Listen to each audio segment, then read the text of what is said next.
Come to Nashville, they said. It'll be fun, they said. Wait till we get Gunner in and Brock Vandegrift in. And let's leave healthy heading into bye week with all questions answered and not a bit of uncertainty with this team, they said. Just to be clear, they is us. We are they, and we're idiots. Next on Locked On Bulldogs. You are Locked On Bulldogs, your daily podcast on the Georgia Bulldogs. Part of the Locked On Podcast Network, your team every day.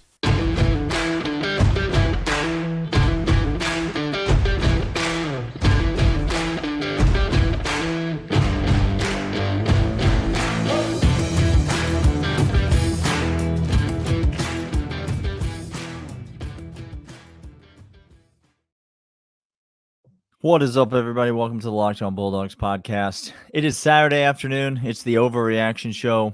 Oops, I gotta change that. Don't worry about that. It is the overreaction show now. This episode brought to you by LinkedIn Jobs. More on them in a second. Thanks so much if you're listening, if you're watching.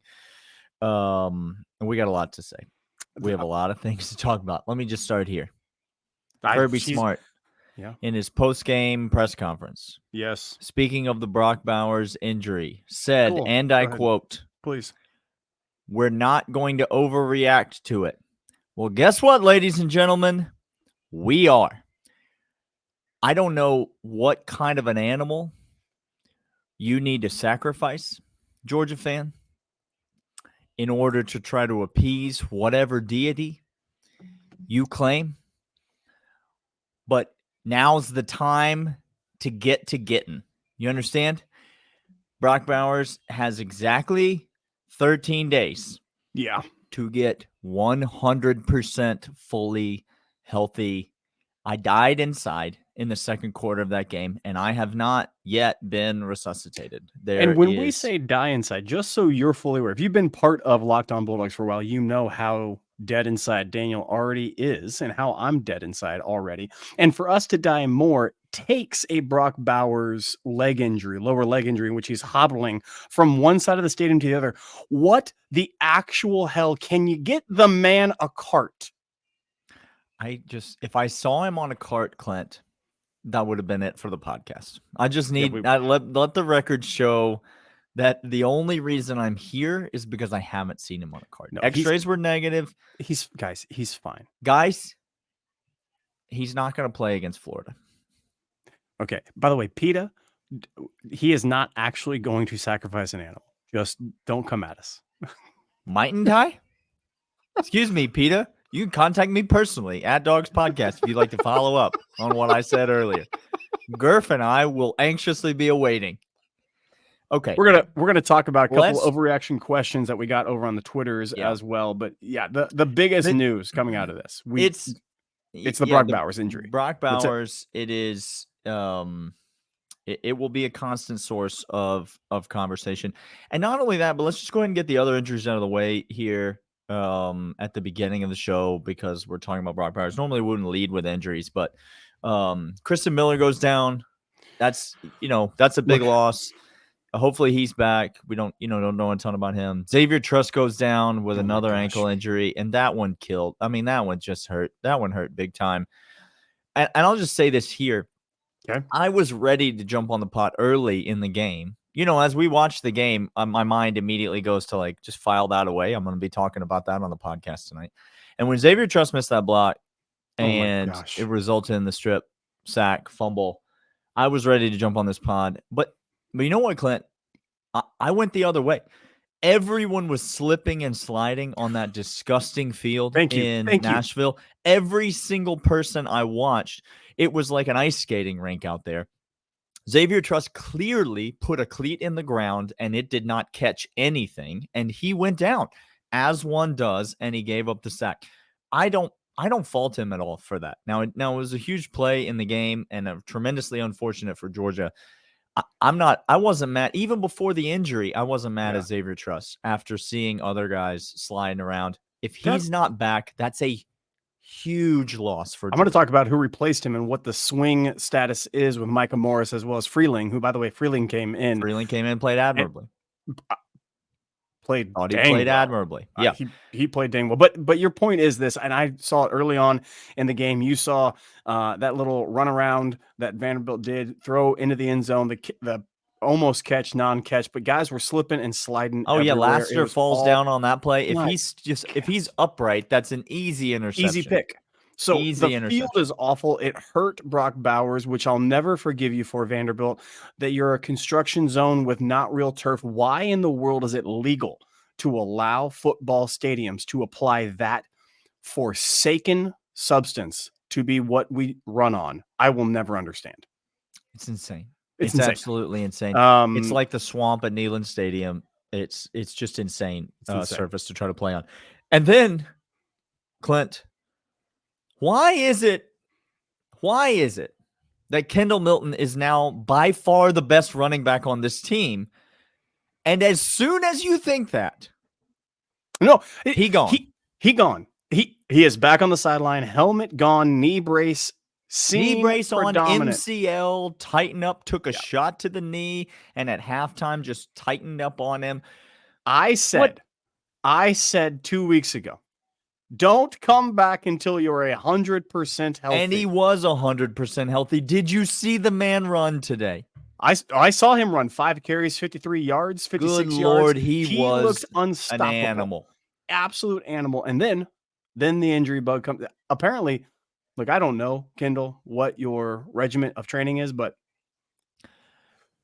it's just so frustrating and infuriating as a Georgia fan. We're going to get to the rest of the game after this stupid injury segment in segment 1. It's so infuriating as a Georgia fan that midway through the second quarter of this game, Clint, you're starting to visualize what a backfield of Dejan Edwards and Kendall Milton looks like the rest of the season. Because, oh, by the way, both of those guys are really freaking good at football. You saw Dejan come up with a huge run that he did a beautiful jump cut. And massive. My goodness, we were anticipating this. And the offensive line again, Michael Morris, Freeling, Cedric Van Pran, Dylan Fairchild, who was doing something. Tate Ratledge, once he stopped getting his cleats also slipping and sliding. They did very well. And you thought, oh my gosh, this two-headed monster. These two guys together and you're like, holy cow, Georgia's set at running back. I put out on Subtext, we were talking about the implications of having these two guys for the rest of the year is insurmountably incredible, because now all of a sudden, again, if those two are fully healthy, there is not a single defense in the entire nation that can stop us from doing anything we want. Not a single one. And now, holy geez, we're back in the same spot we were before.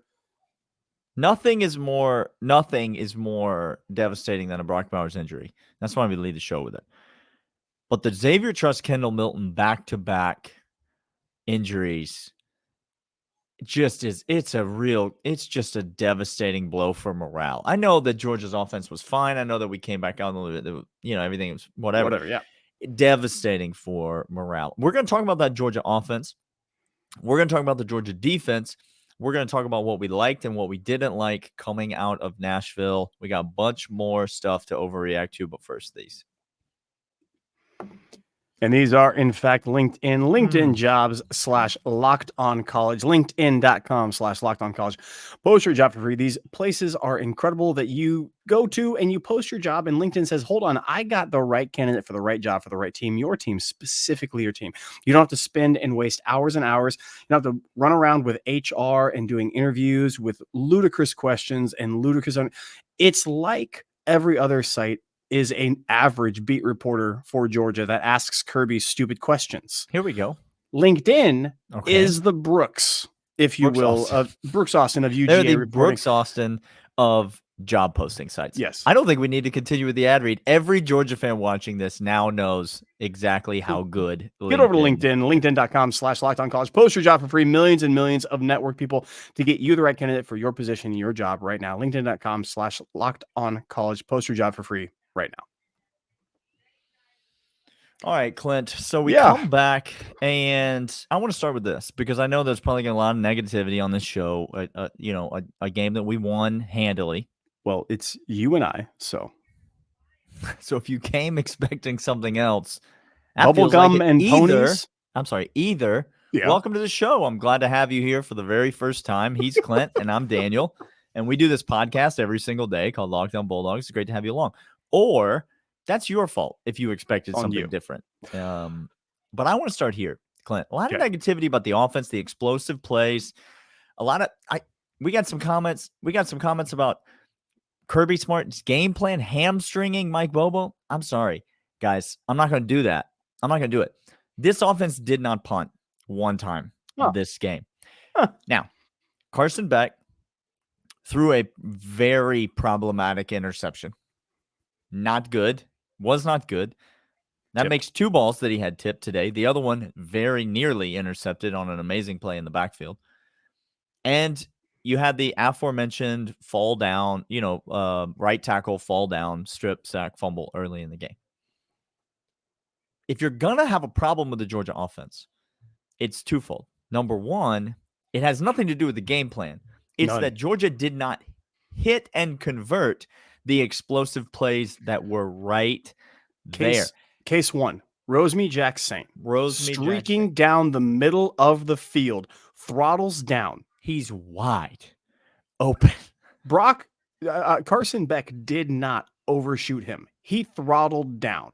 Rosemy Jackson. Whoever's at fault in that play, it's egregious that was not converted right there. It's egregious that play is not hit. Fast forward a couple minutes. Well, who's that wide open receiver down the middle of the field? What are these used for? That Carson Beck. This time there's no mistaking whose fault it was, Clint. Okay? Maybe the first one was Carson's fault. Maybe the first one, whatever. Marcus is trying to settle down in the zone and Carson overshoots him. But this one, we know. And I'm not going to mince any words here.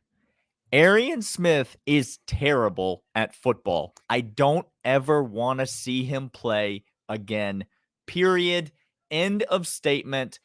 I'm sure he's a nice guy. Sure. And he can have a scholarship and be on the team until he graduates.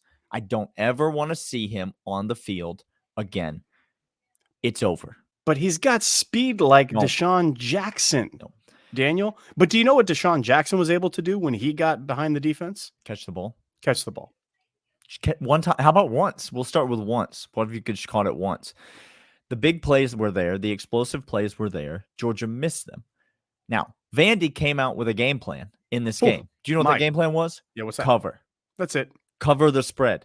I don't have any inside knowledge that Clark Lee bet on this game, but friends, Clark Lee bet on this game. Okay? Vandy came out to cover the spread. Real quick, online gambling legal in Tennessee, Daniel? Surely it is. Well, yep. With 8 minutes to go, down 2 scores, Vanderbilt punted the football. Vanderbilt came out to cover the spread. They played everything deep. They played everything in front of them. And Carson Beck systematically and methodically moved the ball down the field. The problem with the Georgia offense in this game, and the reason why we didn't score 50 points yet again, is because we did not hit the explosive plays that were there. They were there. And because we did not convert in the red zone. 3 field goal opportunities in the red zone. That's not good enough if you're Georgia. You got to convert some of those into touchdowns. And that's the only reason that the game was as close as it was. You cannot possibly walk out of this game, even with 2.5 quarters of Brock Bauer-less, Kendall Milton-less, Xavier Truss-less football. The Georgia offense was still humming, Clint. Humming everywhere. The Georgia offense was still fine. Everywhere. The offensive line did replacement guys coming in and mix and mash operation. They were just fine. Dejon Edwards is just fine, y'all. He is Carson Beck. Just fine. Oscar Delp showed up. I was just going to say, come on down. He was, again, perfectly fine. Ladd McConkey converts a couple of long distances. Wish you could play more, Ladd. Wish you were out there for more snaps. Lovett is out there against the sideline. Had a better game. Had a better game. He did. Yep. So this offense is fine. The structure is fine. The system is fine. Mike Bobo is fine. Carson. All of these things are true. Stop it. I am now concerned with injuries. But even with injuries against an inferior opponent, the program just goes. The offense is going to be fine. Pace is, guys, it's fine. There is no reason to be concerned. Like legitimately, even with those things, we have enough firepower. The Brock Bowers, yes, we're going to be watching it close, and Now, all of a sudden, whatever the line is for Florida, I have different thoughts. X-rays are negative.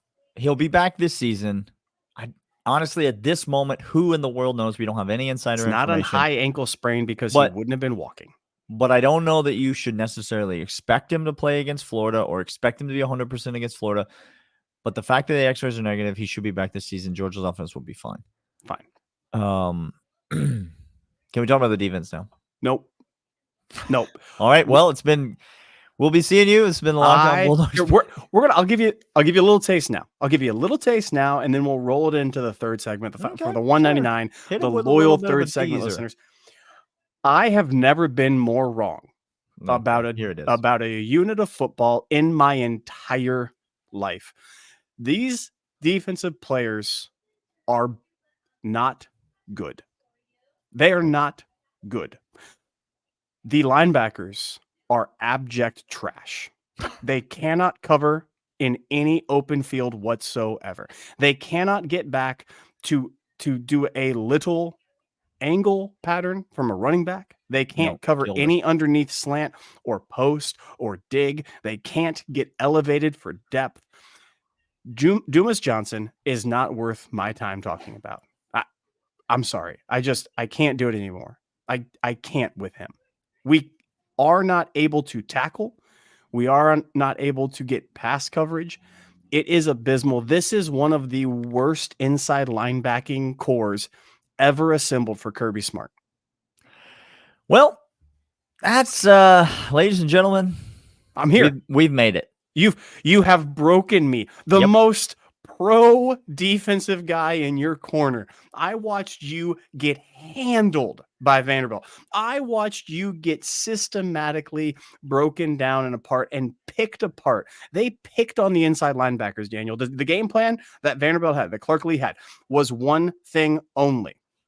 Pick apart the middle of the field in between the hashes with running backs and wide receivers in the slots coming down. The outside stuff, Kamari Lassiter, it was fine. It was fine. Honestly, it wasn't bad. I'll take it. I want to talk about some of the play and some of the decisions by Vanderbilt. It's a liability and what it indicates about Georgia. But first, these. And these are FanDuel. FanDuel.com/locked-on. And I told you, don't do anything on an over if it's more than 30 points. There's principled manners. I didn't break down. I didn't go to it Saturday morning. I won't do it. And this is why.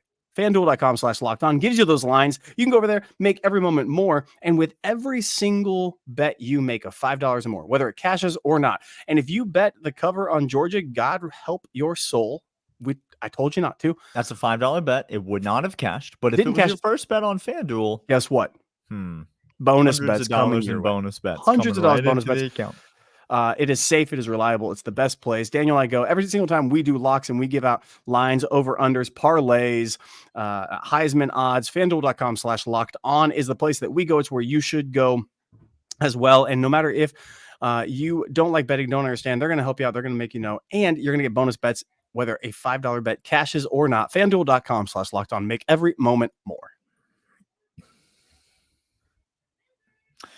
Clint, it's interesting you come in with the inside linebackers because I'm actually going to flat disagree with you on the podcast. Yeah, I know.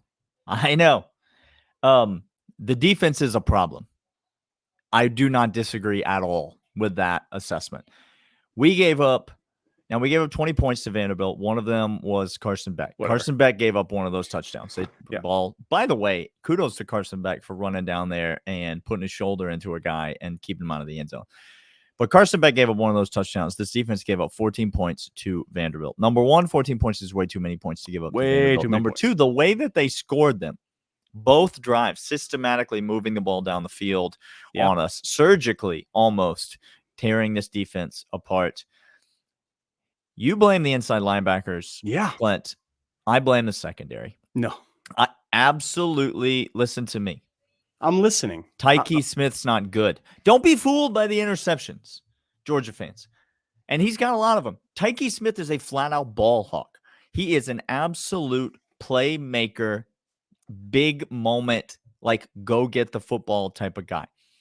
But he is also single-handedly responsible for the first touchdown that Vanderbilt scored, a point which cannot be argued because it was validated by Kirby Smart, both on the sideline and in Kirby Smart's post-game press conference. I'm not arguing with you. Okay. Tyke Smith is consistently out of position in coverage. Now, when he's in position, he makes big-time plays on the football and makes game-changing interceptions, and that's great. But he's still a liability on a down-to-down basis in coverage. And then the corner play, I know, again, it wasn't terrible. No. But the corner play isn't up to par. This Georgia secondary, combined with the fact I'm ready to move into a realm. You are now moving into a realm where you say, I've never been more wrong about anything in my life. And by the way, Clint is the guy who said who's Kendall Milton should never play football again take. It was out there. I never said that. He says he's never been wrong about anything in his life than his Georgia defense. You're really you're entering into a new space. I said he shouldn't play until healthy fully. I am ready, Clint, to enter into a world in which these words come out of my mouth. Where is Michael Williams, and why is he not as good at football as we thought he was? He's not been effective at all this season. He's supposed to be the guy on that front four. He's supposed to be the guy on the whole front seven, the disruptor, the elite pass rusher, the guy that's got all the physicality, the guy that's got all the technique. Clint, I ask you, you don't have to go to the stats, go to the numbers. You don't have to do a deep dive into analytics. Let me just ask you, who has affected the quarterback more this season? Michael Williams or Warren Brinson? I was just going to say Warren Brinson, Nazir Stackhouse, Chaz Chambliss, Jalen, who else? Jamon Dumas Johnson's affected the quarterback more than Michael Williams. The front end and the back end of this defense are problems. Now, I don't disagree with you that the linebacker play has been suspect in the linebacker play, but Georgia's got problems up front, and it's not in the interior of the defensive line. It's the fact that they cannot affect quarterbacks. They cannot bring four and affect quarterbacks, specifically from guys on the edge like Michael Williams. And then they've got trouble in the back end because sometimes the play in the back end is absolutely exceptional and elite. But that's the problem, Clint, is it's so wildly inconsistent what we're getting out of the secondary that you never know on a series-to-series basis what you're going to get. No, I see.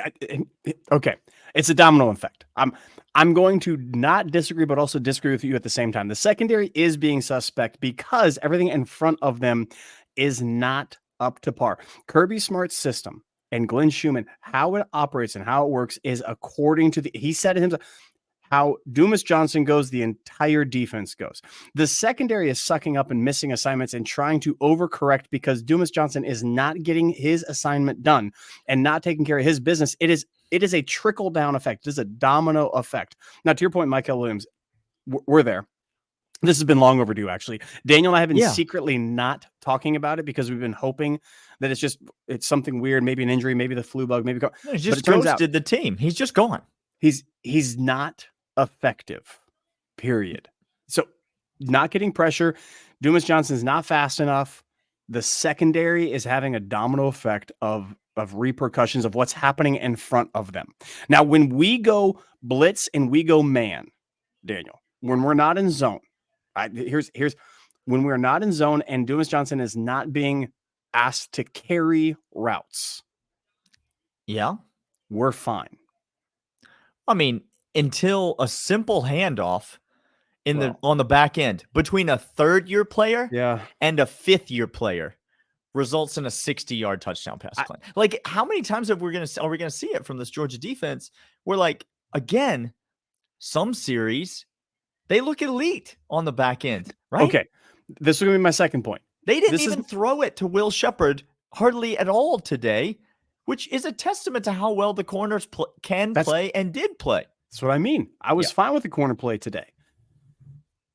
it seems to me Tyke is overcorrecting on a bunch of stuff. He is not Bullard and he is not Malachi Stars. He is not as consistent as those two. Malachi Stars, by the way, just as consistent as consistency comes on this team. And he is covering up a lot of deficiencies on his side as well. Inside linebacker play can't carry a single pass coverage. The defensive line without blitzing is not getting consistent pressure whatsoever. Now, part of that is, again, how people play Georgia. It is you have 2.5 seconds to get the ball out. And again, the 2 drives that Vanderbilt was surgical, that was surgical. I get it. But at the same time, I say all of that and say, beat the man in front of you. Like it was evident first quarter. Yeah. They were disinterested in a noon kick. They were disinterested in Vanderbilt. The offense was not yet. Fine.